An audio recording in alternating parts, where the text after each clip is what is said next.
ಬಿಡದಿಯ new township ಅನ್ನ ವಿರೋಧಿಸಿ ಇದೇ 21ರಂದು ಜೆಡಿಎಸ್ನ ಯುವ ನಾಯಕ ನಿಖಿಲ್ ಕುಮಾರಸ್ವಾಮಿ ಅವರ ನೇತೃತ್ವದಲ್ಲಿ ಏನು ಭೂಸ್ವಾಧೀನಕ್ಕೆ ಅಂತಿಮ ಅಧಿಸೂಚನೆ ಹೊರಡಿಸಿದೆ ಸರ್ಕಾರ, ಆ ವ್ಯಾಪ್ತಿನಲ್ಲಿ ಪಾದಯಾತ್ರೆ ಮಾಡುವ ಮೂಲಕ ಸರ್ಕಾರಕ್ಕೆ ಎಚ್ಚರಿಕೆ ಕೊಡುವಂತಹ ಕೆಲಸವನ್ನ ಜೆಡಿಎಸ್ ಪಕ್ಷ ಮಾಡ್ತಾ ಇದೆ. ಈ ಬಗ್ಗೆ ಮಾಹಿತಿಯನ್ನ ಕೊಡ್ಲಿಕ್ಕೆ ನಮ್ಮ ಜೊತೆಗೆ ಮಾಗಡಿಯ ಮಾಜಿ ಶಾಸಕರಾದ ಎ ಮಂಜು ಅವರು ಇದ್ದಾರೆ. ಅವ್ರನ್ನ ಈ ಬಗ್ಗೆ ಮಾತನಾಡಿಸ್ತೀನಿ. ಸರ್, ಈಗ ಅಧಿಕೃತವಾಗಿ ಜೆಡಿಎಸ್ ಪಕ್ಷ ರಾಜ್ಯ ಸರ್ಕಾರದ ಯೋಜನೆ ವಿರುದ್ಧ ಒಂದು ಹೋರಾಟಕ್ಕೆ ಸಿದ್ಧತೆಯನ್ನ ಮಾಡ್ಕೊಂಡಿದ್ದೀರಿ. ಯಾವ ಸಿದ್ಧತೆಯನ್ನ ಮಾಡ್ಕೊಂಡಿದ್ದೀರಿ? ಯಾವ ಯಾವ ಗ್ರಾಮಗಳಿಗೆ ಭೇಟಿಯನ್ನ ಕೊಡ್ತಾ ಇದ್ದೀರಿ? ಪಾದಯಾತ್ರೆ ಎಲ್ಲಿಂದ ಎಲ್ಲಿವರೆಗೆ ಪ್ರಾರಂಭ ಆಗ್ತದೆ? ಪಾದಯಾತ್ರೆ ಭಾನುವಾರ 21ನೇ ತಾರೀಕು ನಮ್ಮ ಅಂಚಿಪುರದಿಂದ ಶುರುವಾಗಿ ಅಪ್ ಟು ಹೊಸೂರವರೆಗೂ ನಡೀತದೆ. ಇದರಿಂದ 8-10 ಗ್ರಾಮಗಳು ಇಲ್ಲಿ ಸೇರ್ತವೆ. ಪ್ರತಿ ಗ್ರಾಮಗಳಿಗೆ ಹೋಗ್ಬೇಕು, ಮನೆ ಮನೆ ಮುಂದೆ ಹೋಗಿ ನಮ್ಮ ರೈತರಿಗೆ ಆತ್ಮಸ್ಥೈರ್ಯವನ್ನು ಕೊಡಬೇಕು, ನೈತಿಕ ಬೆಂಬಲವನ್ನು ಕೊಡಬೇಕು. ಈ ಹೋರಾಟಕ್ಕೆ ನಾವು ಇರ್ತೇವೆ. ಈ ಹೋರಾಟ ಯಾವುದೇ ಮಟ್ಟಕ್ಕೆ ಹೋದ್ರೂ ನಾವು ನಿಮ್ಮ ಜೊತೆ ನಿಲ್ತೇವೆ. ಈ ಹೋರಾಟದಲ್ಲಿ ನಿಮ್ಮ ಪರವಾಗಿ ಜಯ ತಂದುಕೊಡ್ತೀವಿ ಅನ್ನುವಂಥ ನಿಟ್ಟಿನಲ್ಲಿ ಅವ್ರಿಗೆ ಆತ್ಮಸ್ಥೈರ್ಯವನ್ನು ಕೊಡ್ಲಿಕ್ಕೆ ಕೊಟ್ಟಿದ್ದೇವೆ. ಬೆಳಗ್ಗೆ 9 ಗಂಟೆಗೆ ಶುರು ಆದರೆ ಸಂಜೆ 6-6:30ವರೆಗೂ ಈ ಪಾದಯಾತ್ರೆ ನಡೀತದೆ. ನಮ್ಮ ಪಕ್ಷದ ಎಲ್ಲ ವರಿಷ್ಠರು ಈ ಪಾದಯಾತ್ರೆಯಲ್ಲಿ ಭಾಗವಹಿಸ್ತಾ ಇದ್ದೀವಿ. ನಮ್ಮ ಕ್ಷೇತ್ರದ ಎಲ್ಲ ಮಹಾಜನತೆ, ರೈತರು, ರೈತ ಹೆಣ್ಣು ಮಕ್ಕಳು, ರೈತರ ಮಕ್ಕಳು, ವಿದ್ಯಾರ್ಥಿಗಳು ಎಲ್ಲರೂ ಕೂಡ ಈ ಪಾದಯಾತ್ರೆಯಲ್ಲಿ ಭಾಗವಹಿಸ್ತಾರೆ. ಸರ್, ಒಂದ್ ಕಡೆ ಜೆಡಿಎಸ್ ಪಕ್ಷ ಹೋರಾಟವನ್ನ ಮಾಡ್ತಾ ಇದೆ, ಆದ್ರೆ ಈ ಒಂದು ಯೋಜನೆ ಪ್ರಾರಂಭ ಆಗಿದ್ದು ಕುಮಾರಸ್ವಾಮಿ ಅವರ ಕಾಲದಲ್ಲಿ. ಅವ್ರು ಮಾಡದೇ ಇದ್ದಿದ್ರೆ ನಾವು ಮುಂದುವರಿಸಲಿಕ್ಕೆ ಸಾಧ್ಯ ಇರ್ತಿಲ್ಲ ಅನ್ನುವಂತ ನೇರ ಆರೋಪವನ್ನ ಕಾಂಗ್ರೆಸ್ ಪಕ್ಷದ ನಾಯಕರು ಮಾಡ್ತಾ ಇದ್ದಾರೆ. ನನಗೆ ಚರ್ಚೆ ಬೇಡ, ಚರ್ಚೆಗೆ ಯಾರು ಬರಕ್ ರೆಡಿ ಇಲ್ಲ. ಆಯ್ತು, ಕುಮಾರಸ್ವಾಮಿ ಅವ್ರು ಮಾಡಿದ್ರು, ಇವಾಗ ನೀವು ಮಾಡಬೇಡಿ ಅಂತ ಹೇಳ್ತಾವ್ರಲ್ಲ, ಬಿಟ್ಬಿಡಿ. ಅಷ್ಟೇ ಸಿಂಪಲ್.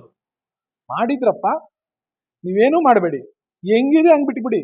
ಆಯ್ತು, ರೆಡ್ ಝೋನೇ ಇರ್ಲಿ, ಹಂಗೆ ಬಿಟ್ಬಿಡಿ, ನೀವೇನು ಮಾಡಬೇಡಿ. ರೆಡ್ ಝೋನ್ ಇದ್ದನ್ನ ಮಾಡ್ಬೇಕು ಅಂತ ಎಲ್ಲ ಕಾನೂನು ಇದೆಯಾ? ತೋರಿಸಿ.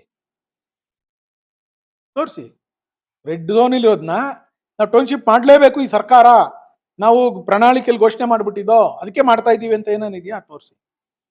ಸುಮ್ಮನೆ ಏನೋ ಯಾರ ಮೇಲೋ ಕೆಟ್ಟ ಹೆಸರು ಬರೋಕ್ಕೆ ಪ್ರಯತ್ನ ಪಡ್ತಾರೆ. ಇದ್ರ ಲಾಭ 30,000 ಕೋಟಿ ಸಂಪಾದನೆ ಮಾಡ್ತೀವಿ ಅಂತ ಅವರೇ ಹೇಳ್ತಾವ್ರೆ.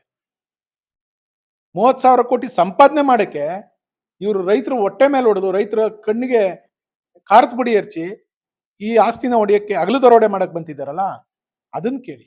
ಸರ್, ಈಗ ಕುಮಾರಸ್ವಾಮಿ ಅವರು ಮಾಡಿದಂತ ಟೌನ್ಶಿಪ್ ಯೋಜನೆ ಅವತ್ತಿನ ಕಾಲಕ್ಕೂ ಇವತ್ತಿನ ಈ ಕಾಂಗ್ರೆಸ್ ಸರ್ಕಾರದ ಟೌನ್ಶಿಪ್ ಯೋಜನೆಗೂ ವ್ಯತ್ಯಾಸ ಏನಿದೆ ಸರ್? ಬಹಳ ವ್ಯತ್ಯಾಸ ಇದೆ. ಆ ಯೋಜನೆಯ ರೂಪುರೇಷೆನೇ ಬೇರೆ, ಇವ್ರು ಮಾಡ್ತಾ ಇರ್ತಕ್ಕಂಥ ಯೋಜನೆಯ ರೂಪುರೇಷೆನೇ ಬೇರೆ. ಅವತ್ತು DLF ಅಂತ ಒಂದೇ ಕಂಪ್ನಿ ಈ ಯೋಜನೆಯನ್ನು ಮಾಡ್ತಿತ್ತು. ಇವತ್ತು ಯಾವ್ದಿದೆ ನಿಮ್ ಕಂಪ್ನಿ? ಯಾರಿದ್ದಾರೆ ನಿಮ್ ಮುಂದೆ ಬಂದಿದ್ದಾರೆ? ನಿಮ್ಮ ಹತ್ರ ಸಾಲ ತಗೊಂಡು ಮಾಡೋಂಥದ್ದು ಉದ್ದೇಶ ಏನು?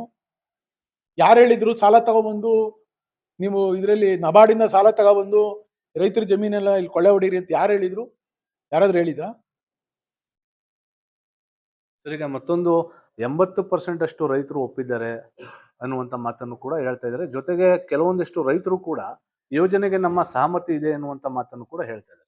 ಸೊ ಯಾಕೆ ಆಡ್ತಾರ್ರಿ ಬೇವರ್ಸಿ ಮಾತುಗಳೆಲ್ಲ? ಯಾರ್ರಿ ರೈತರು ಒಪ್ಪಿರೋರು 80%? ಬಂದು ಸಾಬೀತ್ ಮಾಡ್ಬೇಕಲ್ಲ. 80% ರೈತರನ್ನ ಒಂದ್ ಸಮಾವೇಶ ಮಾಡ್ಸಕ್ ಹೇಳ್ರಿ. ಜನ ರೈತರುಗಳನ್ನ ಪಾಣಿ ಹಿಡ್ಕೊಂಡು ಕೈ ಎತ್ಸು, ನಾನು ಕರೆಸ್ತೀನಿ ನಮ್ಮ ರೈತರುಗಳನ್ನ. ನಮ್ ರೈತರು ಜಾಸ್ತಿ ಇದಾರ, ಅವ್ರ ರೈತರು ಜಾಸ್ತಿ ಇದಾರ? ಅವ್ರ ರೈತರು ಒಬ್ರು ಜಾಸ್ತಿ ಇದ್ರೆ ಈ ಯೋಜನೆಯಿಂದ ನಾವು ಹಿಂದೆ ಹೊರಟೋಗ್ತೀವಿ. ಸುಮ್ನೆ ಕೆಲ್ಸಕ್ಕೆ ಬಾರದ್ ಮಾತಾಡ್ಬಿಟ್ಟು ಜನನ ಕೈಲಿ ಬೈಸ್ಕೊಂಡು ಪರ್ಕೆ ಸೇವೆ ಅದೇನೇನೋ ಸೇವೆಗಳು ಮಾಡ್ತಾವ್ರಲ್ಲ, ಅದನ್ನೆಲ್ಲ ಯಾಕೆ ಮಾಡಿಸ್ಕೋತಾರೆ? ಆ ಮೂಳೆ ಇಲ್ದಿರೋ ನಾಲ್ಗೆನಲ್ಲಿ ಏನೇನೋ ಮಾತಾಡಿ ಯಾಕೆ ಅವ್ರ ಬಾಯೆಲ್ಲ ಹೊಲಸು ಮಾಡ್ಕೋತಾರೆ? ಅವ್ರ ಆತ್ಮಸಾಕ್ಷಿಗಾದ್ರೂ ಮಾತಾಡ್ಬೇಕಲ್ಲ ಬಾಲಕೃಷ್ಣ. ನಿಮ್ಮ ಮಿತ್ರ ಪಕ್ಷ ಬಿಜೆಪಿ ಕೂಡ ಹಿಂದೆ ಸಹಮತಿ ಕೊಟ್ಟಿದ್ರು, ಅವರು ಕೂಡ ಒಪ್ಪಿದ್ರು ಎನ್ನುವಂತ ಮಾತನ್ನು ಕೂಡ ತೋರಿಸಿ. ಬಿಜೆಪಿ ಅವರು ಸಹಮತಿ ಕೊಟ್ಟಿದ್ರು, ತೋರಿಸಿದ್ರು ಅಂದ್ರೆ ದಾಖಲೆಯಲ್ಲಿ ತೋರಿಸಿ. ಸುಮ್ನೆ ಗಾಳಿಲಿ ಗುಂಡೊಡಿಬೇಡಿ, ದಾಖಲೆಯಲ್ಲಿ ತೋರಿಸಿ. ಅವ್ರನ್ನೂ ಕೇಳ್ತೀವಿ, ಯಾಕಪ್ಪ ಏನಪ್ಪ ನಿಮ್ದು ಕತೆ ಅಂತ ಕೇಳ್ತೀವಿ.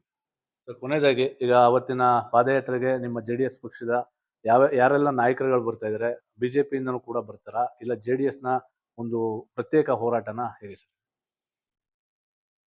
ನಮ್ದು ಬಿಜೆಪಿ ರೈತ ಸಂಘಟನೆಗಳು, ಕನ್ನಡಪರ ಸಂಘಟನೆಗಳು, ದಲಿತ ಸಂಘಟನೆಗಳು, ಹಲವಾರು ಕವಿಗಳು, ಹಲವಾರು ಚಿಂತಕರು, ಹಲವಾರು ಜನ ಸ್ವಯಂ ಪ್ರೇರಿತವಾಗಿ ವಿದ್ಯಾರ್ಥಿಗಳು, ಹಲವಾರು ಯೂನಿವರ್ಸಿಟಿಯಿಂದ ಬಂದಂಥ ವಿದ್ಯಾರ್ಥಿಗಳು, ಈವನ್ ಡಾಕ್ಟರ್ಸ್ ಆಲ್ಸೋ ಅಲ್ಲಿ ಬಂದು ನಮಗೆ ಬೆಂಬಲ ಕೊಡ್ತಾ ಇದ್ದಾರೆ. ಸೊ ನಾವು ಇದನ್ನ ಯಾವ ರೀತಿ ತೆಗೆದುಕೊಂಡು ಹೋಗ್ಬೇಕು ಅಂತ ಅಂದ್ರೆ, ಇವರೆಲ್ಲರನ್ನ ಸೇರಿಸಿ ನಾವು ಈ ಹೋರಾಟದ ದಿಕ್ಕನ್ನ ಒಂದ್ ರೀತಿಯ ತಾರಕಕ್ಕೆ ತೆಗೆದುಕೊಂಡು ಹೋಗ್ಬೇಕು ಅನ್ನೋದಿದ್ದೀವಿ, ತಗೊಂಡು ಹೋಗ್ತೀವಿ. ಇದಿಷ್ಟು ಮಾಗಡಿ ಮಾಜಿ ಶಾಸಕರಾದ ಎ ಮಂಜು ಅವರ ಮಾತು. ಎಟಿ ವೆಂಕಟೇಶ್ ಪ್ರಭು, ನ್ಯೂಸ್ 18 ಬೆಂಗಳೂರು ದಕ್ಷಿಣ.